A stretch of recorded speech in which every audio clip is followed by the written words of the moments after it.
Hi and welcome to the channel. Today we are going to unbox this ASRock DeskMini X600. So I actually have the ASRock DeskMini X300. It is running fine. However, I find this mini PC as interesting because first of all, it is white. Second is that it's compatible with AM5. So I can put in the 8700G. I can actually put in 9600X, but that defeats the purpose of my upgrade. And for the record, I don't need that upgrade. The X300 is running fine. It's just that this is interesting. So I bought this from Big Camera. I put in the actual price on the screen. So that is this amount in pesos. In case you don't know, it is tax-free for non-Japanese. And there is a 5% discount if you pay using your Visa or MasterCard credit cards. Yeah, anyway, opening the box. Oh yeah, before I open, around the box, there's really nothing interesting. Opening it. Inside the box, there's this Japanese thing, which is probably warranty. Install guide. Wow, that's quite a lot. This is the case itself, probably with the motherboard itself. So cute. So white version. It's quite consistent with the X300. So, by the way, this is the X300. It's very similar in size. It's actually the same. It's the same, which is good. For the I/O, it has a microphone jack, USB-C, USB 3, and earphones jack. It has the power switch here. At the back, there's a DC in, display port, HDMI, VGA, 2 USB 3, and 1 LAN port. Again, very similar to the DeskMini X300. This is probably the heatsink. It is the heatsink with the fan. It's still the same design as the X300. Nothing new. These are the SATA cables, which is interesting for this DeskMini. Some screws. Not sure what this is for. Probably the feet, right?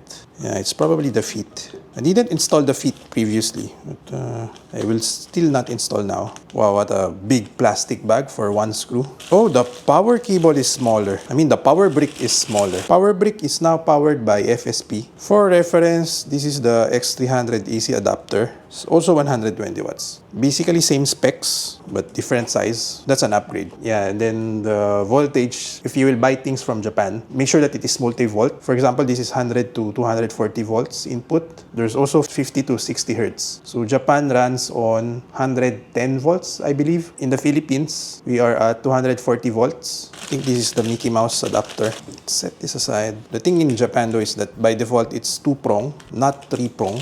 Anyway, let's open the DeskMini. There's no Wi-Fi card, I think. Yeah. So I guess that's why it's cheaper. That's a bummer, but not critical in my setup. If there's an expansion for DeskMini that I would suggest, first is the VESA mount so that it can mount behind your monitor. Second is the USB ports. It's good to have an extended USB port. Wi-Fi is also good. But if you have USB port, you can buy the dongle so that you can have the Wi-Fi and Bluetooth as well. The Wi-Fi would go here. Just for reference. This is how it went with my X300. So this one is a Wi-Fi series. I think the black one has Wi-Fi by default. So the black one is more expensive than the white one for some reason. So I think the black one has Wi-Fi. Doesn't make sense to have different pricing for the color, right? 1, 2, 3, 4. Should be able to pull it. Yep. So pretty much the same. So an overview, VRM heatsinks, USB header. One of these is for the Wi-Fi and the other is for your M.2 slot. So I think the Wi-Fi will be below up to here. Then the M.2 will be up to here. There are other headers. Audio header. Then there are 2 CPU fan headers, which is interesting. And then this is the DDR5 SODIMM slot or slots. Since there are 2 of those. Maximum of 96 gigabytes. Then yeah, the CPU socket itself. Behind is for 2 2.5-inch drives. So I will reuse this drive. So this is from the X300. I mean, I installed it on the X300. It didn't came together with the X300. So I think I could remove this first. So let's try to install everything. As for the processor, I'll be using the 8700G. So this is a tray type, meaning there's no included cooler, which is fine. So why 8700G? I was thinking that I would use the extra cores, but I don't really know if I will use the extra cores. But yeah, there's other unexplainable things in this build. Anyway, let's open it. So I bought the tray type because it's cheaper. I think I buy around 2,000 pesos. And hopefully it works. I didn't ask IT World to test this. Maybe I put it here to be safe. Triangle. Then put it in. Since pretty much I don't have a warranty at this point, so I'll throw the box then keep this in one small plastic bag. This one, I don't think I need it. Let's see first if it will work. Otherwise, I have to return this to IT World. And then for the RAM, I'll be using this Crucial DDR5 SODIMM. So it's a 48GB RAM. So two of those, 96GB in total. Why?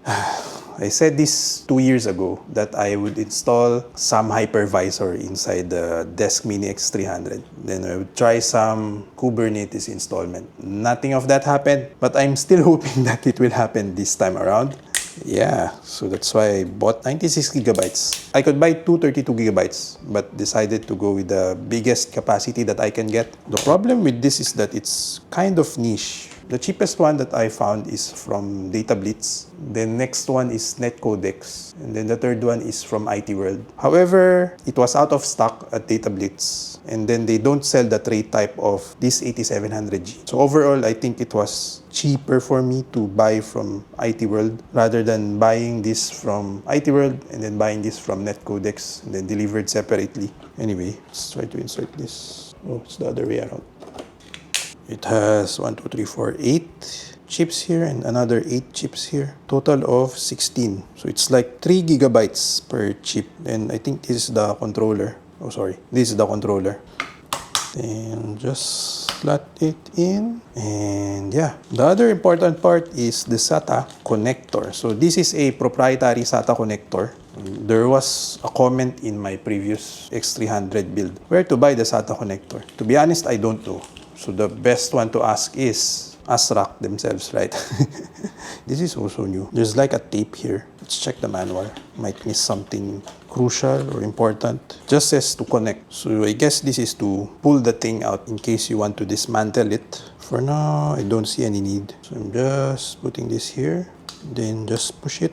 And yeah, installed. For this, I need to install it here.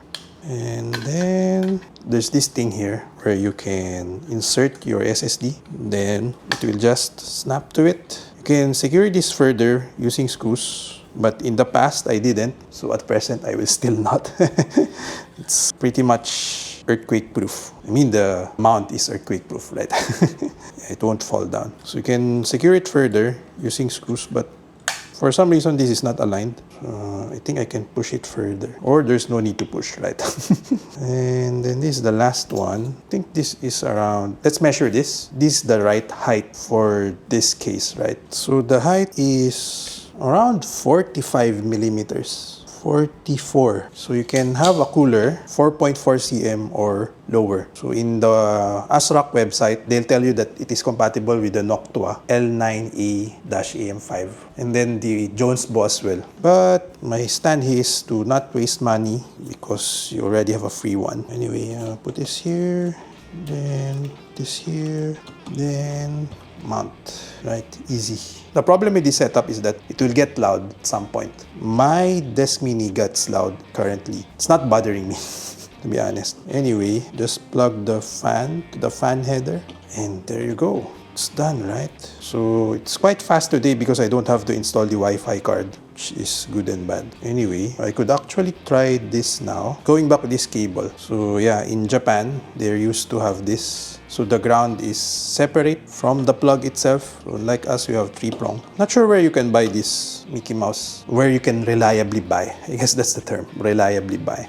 Anyway, I'll fire this up before I close it so that it will not be jinxed. So it booted, which is good. So XMP profile was set automatically. So it's at 5200. So I think I found what I wanted. So this is the UMA configuration. I don't know what does it mean, but by default it is in auto. So I came here from this path, right? So advanced, AMD CBS, NBIO, common options, GFX configuration. So I'll try this game optimized first. The thing here is that if you look at specified, right, then you look at the frame buffer size. So you can get up to 16 gigabytes of frame buffer size. So that's a lot, really, that's a lot, which is interesting. Anyway, let's try to get the game optimized. Then Shift F10, I think that's the only change that I want. Then hope for the best. So the problem with AM5 is that the training takes time.